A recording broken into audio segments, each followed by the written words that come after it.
Voici les images qui ont enflammé les réseaux sociaux maliens ces derniers jours.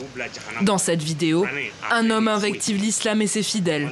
Au bout de quelques minutes, il s'empare du Coran et le piétine. Regardez, le Coran n'a aucun pouvoir. Un geste qui a mis le feu aux poudres. Dans un pays à 95% musulmans et où le droit au blasphème n'existe pas. 6 personnes ont été placées en détention provisoire pour complicité de délits à caractère religieux pouvant troubler l'ordre public. L'auteur de la vidéo, lui, est toujours en fuite. Bonjour les amis, dans cette vidéo je vais essayer d'être assez bref, je ne veux pas vous prendre beaucoup plus de temps que ça, donc je vais aller à l'essentiel. Sachez que depuis quelques semaines, le doyen Doumbi Fakoly est emprisonné au Mali.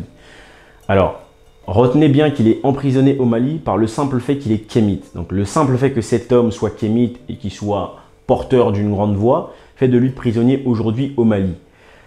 Nous, la communauté, je ne vois pas, en tout cas un certain nombre d'informations tournées à ce sujet. J'ai moi-même fait des recherches concernant Doumbi Fakoly et la situation actuelle. Je peux vous dire qu'il est très difficile de trouver les informations sur Internet. Je ne comprends pas cette forme de négligence qu'il y a autour de la communauté. Parce que lorsqu'il va mourir, on va maintenant voir des centaines de milliers de personnes manifester leur solidarité. Alors que là, on a une personne qui est encore en vie, qui vit une situation dramatique. Mais on ne voit pas plus d'indignation que ça. On ne voit pas plus d'informations sur le sujet. On a, il y a quelques mois, perdu Kalala Omotunde, qui voilà, était un grand professeur. J'ai fait une vidéo sur Kalala Omotunde, donc si vous n'avez pas regardé, je vous invite à aller regarder la vidéo. Et on a vu justement la manifestation des gens. Mais nous, on ne veut pas toujours venir que pour nos professeurs lorsqu'ils meurent. On veut surtout aussi être là, montrer notre solidarité. D'abord parce qu'on est africain. Ça n'est pas seulement une question de kémitisme ici, c'est d'abord une question d'africain. Si une personne se bat pour défendre les valeurs africaines, nous devons à tout prix aussi lui rendre l'appareil. Donc, les amis, si vous venez découvrir Terre Noire, sachez que Terre Noire est une chaîne qui va vous parler d'Afrique, de Noir, de tous les sujets qui tournent autour de l'africanité, de tous les sujets de la société. Donc n'oubliez pas les amis de vous abonner et c'est parti pour le jingle.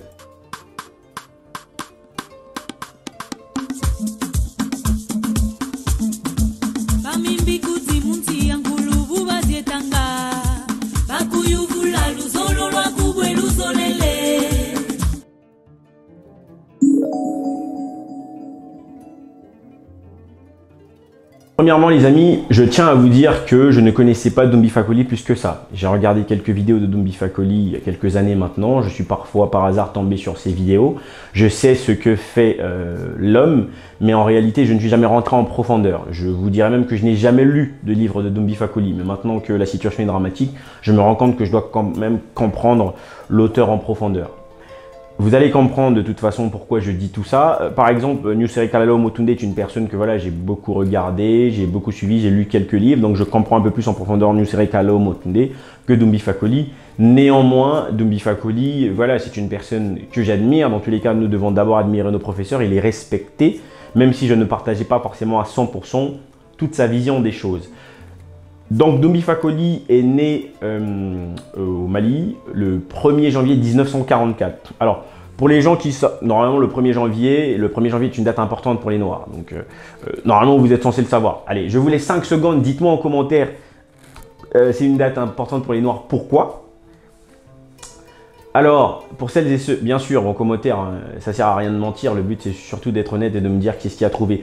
Pour celles et ceux qui ne savent pas, le 1er janvier, c'est la date d'indépendance d'Haïti, donc la première indépendance des Noirs. Les Noirs se sont battus, se sont libérés tout seuls. Et ce ne sont pas voilà, tous les textes d'abolition à la con qu'on vous met parfois quelque part.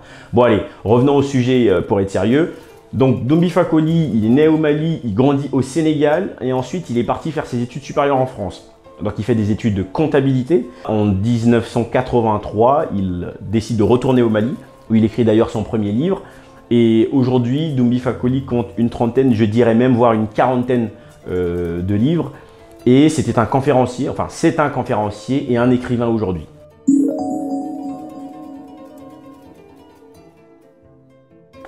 Bien les amis, il faut savoir que Doumbi Fakoly, dans sa quête pour les religions africaines ou les religions noires, et dans sa logique spirituelle, il préconise que les Noirs doivent avoir une rupture avec les religions abrahamiques pour adhérer au kémétisme.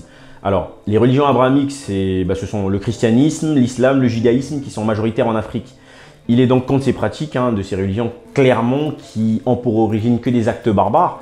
Les musulmans, donc les arabes, sont venus en Afrique et ils ont mené l'esclavage pendant plus de 1000 ans. Ils nous ont fouettés et nous ont obligés leur religion. C'est-à-dire qu'aujourd'hui, s'il y a des musulmans en Afrique, c'est parce qu'il y a eu l'esclavage des arabes. Après cela, les occidentaux sont venus avec le christianisme. Ils nous ont encore fait la même chose pendant quasiment 4 siècles. Ils nous ont encore fouettés et obligés d'adhérer à leur religion. Et on verra aujourd'hui d'ailleurs, c'est pour ça qu'une bonne partie de l'Afrique est musulmane et l'autre partie est chrétienne. On voit quasiment pas voilà, finalement une quantité considérable de religions d'Afrique en elle-même. Mais de toute façon, voilà, on ne va pas s'étaler sur le sujet. Le but aujourd'hui, c'est pas de parler de ça. Les amis, vous devez savoir que ce qui se passe réellement, c'est qu'en fait, il y a un individu qui se fait passer pour un kémite, ou d'ailleurs, il peut être un kémite, un individu en fait qui voilà, a eu un acte de blasphème envers l'islam. Et donc la population a manifesté sa colère. Des milliers de musulmans se sont retrouvés au pied du monument de l'indépendance pour répondre à l'appel du Haut Conseil islamique. Il faut noter que ce rassemblement, selon le Haut Conseil islamique, vise à protester contre le blasphème qui a eu lieu au cours de la semaine dernière. Les uns et les autres expliquent la raison de leur présence. On est présent ici aujourd'hui parce qu'on s'en est pris vraiment à l'islam, à Allah, à la Kaaba et tous les symboles de l'islam et au prophète Mohammed sallallahu alayhi wa sallam.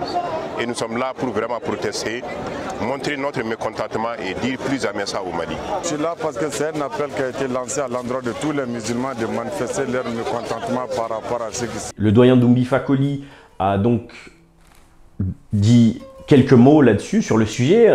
En réalité, il a plus donné un message de paix et un message d'union du peuple. Malheureusement, on ne comprend pas par quels moyens aujourd'hui on lui reproche un certain nombre de choses. Donc le simple fait que Doumbi Fakoly soit le doyen, une forme de représentant du kémitisme au Mali, fait de lui responsable de la situation. Donc il est emprisonné parce qu'il a donné un message de paix pour les kémites et les musulmans. Ça me rappelle l'histoire de Socrate, si vous connaissez l'histoire de Socrate. Socrate a été emprisonné par le simple fait qu'on l'accusait d'avoir poussé la jeunesse à ne pas s'engager à la guerre. Et là, on est vraiment dans un cas de figure pareil. C'est-à-dire que Doumbi Fakoly n'a rien fait, n'a rien dit d'offensant, mais on l'accuse du coup d'être le responsable. C'est-à-dire qu'aujourd'hui, ce qu'on leur reproche, c'est d'une forme d'association de malfaiteurs visant à commettre des actes terroristes et à créer une guerre religieuse. Bon. Alors qu'aujourd'hui, on n'a recensé aucun acte là-dessus, aucun propos là-dessus, donc je ne comprends pas. Alors là, on ne va pas dire que ce sont les Occidentaux qui veulent l'éliminer, mais là, c'est vraiment les Africains eux-mêmes. Mais moi, je comprends un petit peu ce qui se passe en réalité. Je pense qu'il y a une partie des autorités maliennes qui potentiellement ne sont pas d'accord avec les propos de Doumbi Fakoly, qui sont d'ailleurs contre, et ils veulent à tout prix l'éteindre pour éviter qu'il y ait encore plus de propagation de son message. Mais ça, c'est un acte très dangereux parce que non seulement ça peut créer beaucoup de conflits entre les kémites et les musulmans, et franchement, je pense que ça n'est pas ce que nous voulons et surtout, il n'y a aucun intérêt de faire ça. Je pense qu'ils sont tous maliens et donc il n'y a aucun intérêt de vouloir détruire encore le peuple. Et ne nous trompons pas d'ennemis, s'il vous plaît. Mais ces individus qui sont peut-être un peu trop bornés et par la colère ou peut-être ne supportent pas de voir le doyen Doumbi Fakoly porter ce message, veulent à tout prix l'accuser sur quelque chose qui n'a aucun sens. Et ça, c'est dangereux, les amis.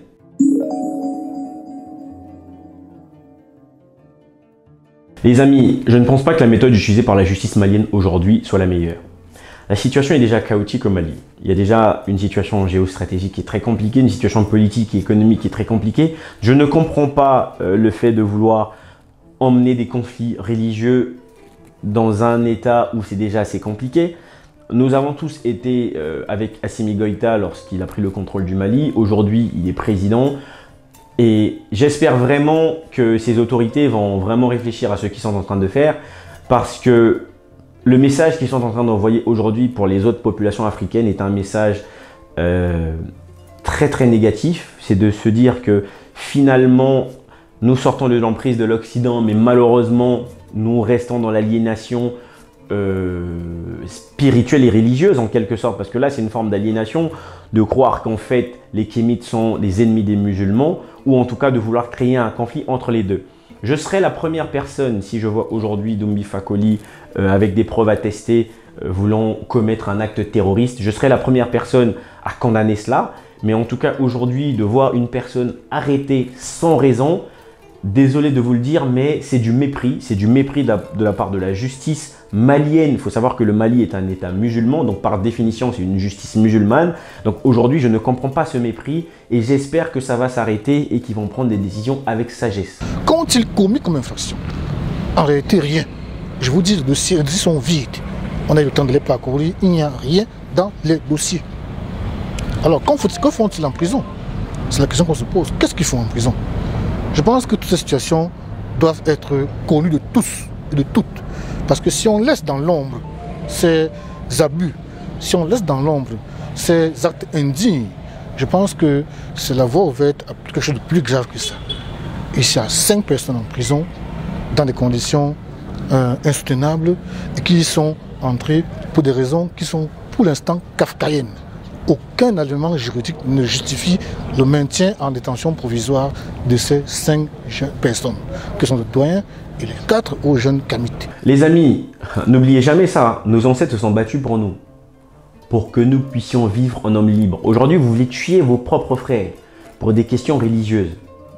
Avant même de pratiquer vos religions, n'oubliez pas que si vous êtes libre aujourd'hui, il y a des gens qui ont été fouettés pendant longtemps, qui se sont battus pour nous libérer. Et ça, si vous ne respectez pas ça, ça veut dire que vous n'avez même pas le droit d'être africain. Parce qu'il n'y a aucun intérêt d'avoir des Africains qui ne veulent même pas reconnaître la grandeur de l'africanité, qui ne veulent pas reconnaître l'esprit d'union qu'avaient les Africains pour sortir de l'emprise des Occidentaux pendant l'esclavage. Et ça n'est aucune religion qui a sauvé les Noirs pour sortir de cet esclavage. Et vous devez comprendre une chose, aucune religion ne va sauver l'Afrique. Aucune religion ne va développer l'Afrique. Je vais le répéter, aucune religion ne va sauver l'Afrique. Que ce soit le kémitisme, l'islam, le christianisme ou les autres religions d'Asie, peu importe, aucune religion ne va sauver l'Afrique. Nous avons besoin de nous baser sur des valeurs universelles, des valeurs d'unité, des valeurs d'africanité. Avant de redéfinir la question religieuse, il faut déjà que nous puissions être unis, nous puissions comprendre pourquoi nous menons ce combat et pas à être là dans des conflits religieux de gauche à droite. Donc les amis, comprenez bien une chose, si vous êtes chrétien, ou vous êtes musulman, ou vous êtes kémite, apprenez à respecter les religions des autres. Nous devons d'abord nous unir parce que nous sommes africains et non parce que nous sommes chrétiens, musulmans, ou kémites, ou bouddhistes, peu importe. Voilà.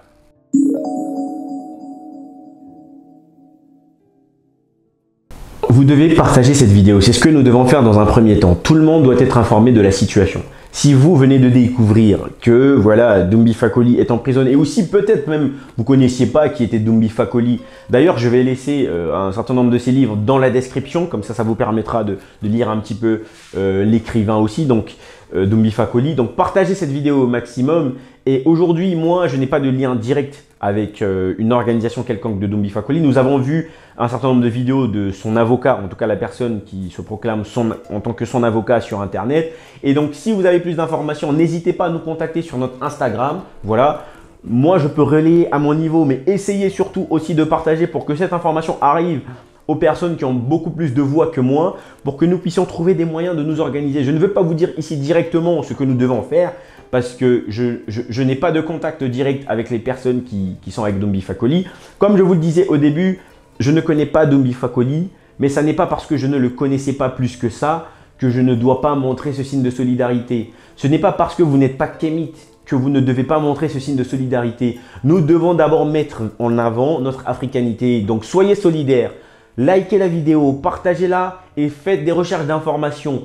Comme ça, on va s'organiser de la meilleure des façons pour assurer au moins ces situations sanitaires déjà et espérer que tout se passe et que les autorités maliennes prennent des décisions beaucoup plus logiques dans cette démarche d'africanité. Je donne ce message parce que c'est un devoir pour moi d'informer les gens et vous, votre devoir à vous, c'est aussi de partager cette vidéo pour que ça permette à toutes les personnes qui ne sont pas au courant de ce qui se passe actuellement de pouvoir être informées que demain ou après-demain, si on doit s'organiser, qu'on ait déjà à l'esprit qu'il y a une possibilité qu'on s'organise, notamment sur la situation sanitaire de Doumbi Fakoly. Et donc ça, n'oubliez pas de partager les amis. Moi, tout ce que je veux aujourd'hui, c'est que les chrétiens, les musulmans, les kémites puissent marcher ensemble. Ce qui nous lie, les amis, c'est notre africanité. Ce n'est pas le fait qu'on soit chrétien, musulman ou kémite. C'est d'abord parce qu'on est africain. On a une même ascendance, pardon. Et donc, les amis, n'oubliez pas que si vous êtes africain et que vous avez cette vision panafricaine, Même si vous êtes chrétien, ne détestez pas les autres parce qu'ils sont musulmans ou kémites. Si vous êtes kémite, arrêtez aussi d'agresser les autres, de penser que vous êtes dans la vérité. Ça n'est pas comme ça qu'on va commencer à reconstruire cette forme d'union des Africains. Les amis, c'est la fin de la vidéo. Donc, j'espère pouvoir vous retrouver sur la prochaine et surtout qu'il va y avoir des nouvelles positives dans quelques jours pour le doyen Doumbi Fakoli. Sur ce, moi je vous dis à bientôt et surtout, on se retrouve sur mon Instagram pour les personnes qui veulent discuter un peu plus. Ciao.